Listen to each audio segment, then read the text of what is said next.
9 তারিখের পর থেকে কেটে যাওয়া প্রত্যেকটা মিনিটে আমরা অনুভব করছি যে justice delayed is justice denied.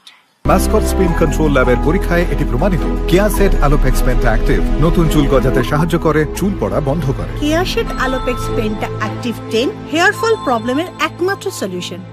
এবং যারা এই জাস্টিস পাওয়ার পথে বাধা সৃষ্টি করছে তাদেরকে অপসারণ না করলে আমাদের ন্যায় বিচার পাওয়ার দিকে আমরা এক পাও এগিয়েছি বলে আমরা মনে করছি না। প্রত্যেকটি কলেজে এমার্জেন্সি সহ সমস্ত বিভাগ কিন্তু চালু আছে। সিনিয়র ডাক্তারেরা বাড়তি দায়িত্ব নিয়ে কাজ করছেন, এমনকি আমরাও কাজে যোগদান করতে চাইছি। কিন্তু জাস্টিস পাওয়ার প্রশ্নে যারা বাধা সৃষ্টি করছে তারা যদি সক্রিয় থাকে তাহলে কিভাবে আমরা ফিরব, কিভাবে সুরক্ষিত অনুভব করব? সিআইএসএফ দিয়ে আরজি করকে মুড়ে দিয়ে আমাদের নিরাপত্তা নিশ্চিত করা কিভাবে সম্ভব যদি আসল অপরাধীদের আড়াল করার জন্য ভেতরেই কোনো চক্র সক্রিয় থাকে এবং তাতে পুলিশি মদত থাকে? এই কারণেই আমরা জুনিয়র ডাক্তারদের কর্মবিরতি চলছে, যাতে জাস্টিসের প্রশ্নে ন্যূনতম কোনো সদিচ্ছামূলক চিহ্নও আমরা দেখতে পাই। কিন্তু স্বাস্থ্য ভবন ও পুলিশ প্রশাসনের অসংবেদী এবং ঔদ্ধত্যপূর্ণ আচরণ সেদিকে কোনো দিক চিহ্ন করছে না। গত পরশু স্বাস্থ্য ভবন থেকে মেল করে হঠাৎ আমাদের জানানো হয় যে WBJDF এর প্রতিনিধি দলের সাথে তারা নাকি দেখা করতে চান। ক্লোজ ডোর একটি মিটিংয়ের আহ্বান জানানো হয়। আমরা জানাতে চাই, সকলের চোখের আড়ালে কয়েকজনকে ডেকে নেগোসিয়েশন করার যে অপচেষ্টা, তা এই গোটা দেশ জুড়ে ছড়িয়ে পড়া আন্দোলনের স্পিরিটকেই অবজ্ঞা করছে। তাই আমরা এই প্রস্তাবকে সযত্নে প্রত্যাখ্যান করেছি। কোনো আলোচনা যদি করতে হয় তাহলে সকলের সামনে আমাদের সমস্ত দাবিগুলোকে নিয়ে আমাদের সমস্ত কলেজের মিলিত সিদ্ধান্ত অনুযায়ী নির্ধারিত সময়ে ও জায়গাতেই তা করতে হবে। কারো চোখের আড়ালে বন্ধ করে সেটেলমেন্টের কোনো অপচেষ্টা তা আমাদের আন্দোলনের যে নৈতিক অবস্থান এবং স্পিরিট তার বিরুদ্ধে। আমরা চাই দোষীরা দ্রুত ধরা পড়ুক, ন্যায় বিচার হোক এবং ন্যায় বিচারের পথে যারা বাধা সৃষ্টি করছে তাদেরকে অপসারণ করা হোক, তদন্ত বিচারের আওতায় আনা হোক। আমাদের দাবিগুলো হলো: 1, 9ই আগস্টের নারকীয় ঘটনায় জড়িত দোষীদের চিহ্নিত করা এবং এই ঘৃণ্য ঘটনার মোটিভ এখনো আমাদের কাছে অজানা। তাই দোষীরা হয়তো প্রকাশ্যে ঘুরে বেড়াচ্ছে, ফলত আমরা কেউই নিরাপদ নই। অতি দ্রুত দোষীদের শনাক্তকরণ ও দৃষ্টান্তমূলক শাস্তি চাই।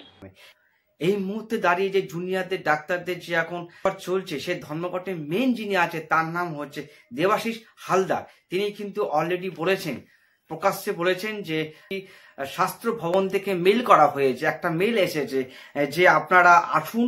স্বাস্থ্য ভবন থেকে যখন মেল করা হয় যে আপনাদের সঙ্গে ক্লোজ ডোরের ভিতরে আপনাদের সাথে আমরা ছোট মিটিং করতে চাই, এর স্বাস্থ্য ভবন থেকে একটা মেল করা হয়েছে। তখন কিন্তু দেবাশিস হালদার যিনি আছেন, সে কিন্তু অলরেডি বলে দিয়েছে যে না, আমরা কোনো রকমের ক্লোজ ডোরের ভিতরে যাব না।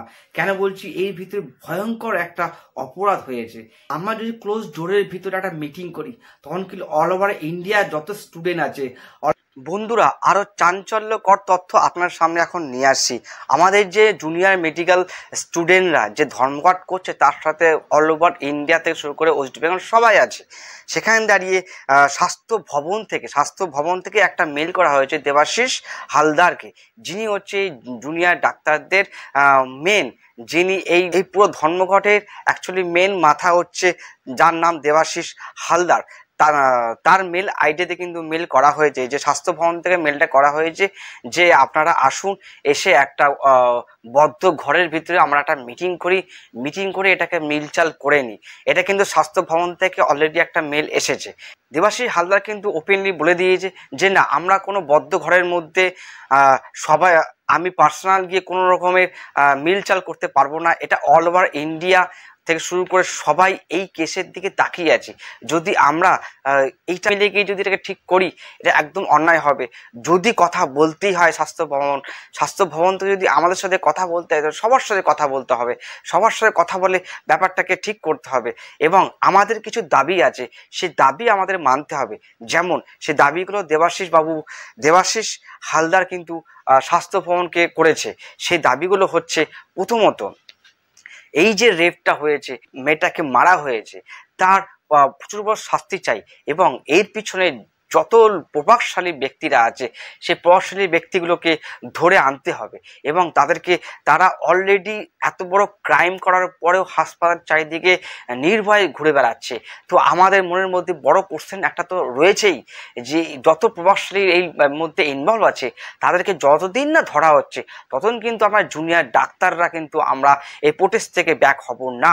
দেবাশিস বাবু কিন্তু এটাও বলেছে যে আমাদেরকে বদনাম করার জন্য কিন্তু কিছু কিছু বিভ্রান্তি ছড়াচ্ছে যে হসপিটালে কোনো পরিষেবা পাওয়া যাচ্ছে না, কিন্তু আমরা বলছি আপনাদের হসপিটালটা পুরো পরিষেবা ওপেন আছে, আপনারা আসুন, পরিষেবা দিচ্ছে। আমাদের সিনিয়র ডাক্তার যারা আছে তারা কিন্তু অলরেডি সেই কাজগুলো করছে এবং তাদের টাইম টেবিল যা ছিল তার থেকে টাইম টেবিলটা বাড়িয়েছে সে চিকিৎসা দেওয়ার জন্য। তাই বলছি যে বিভ্রান্তিকে যদি ছড়াবার চেষ্টা করে যে জুনিয়র ডাক্তারদের জন্য পেশেন্টের অসুবিধা হচ্ছে, এটা কিন্তু পুরোটাই ঠিক কথা নয়। কিছু ডিমান্ড তাদের তরফ থেকে রাখা হয়েছে।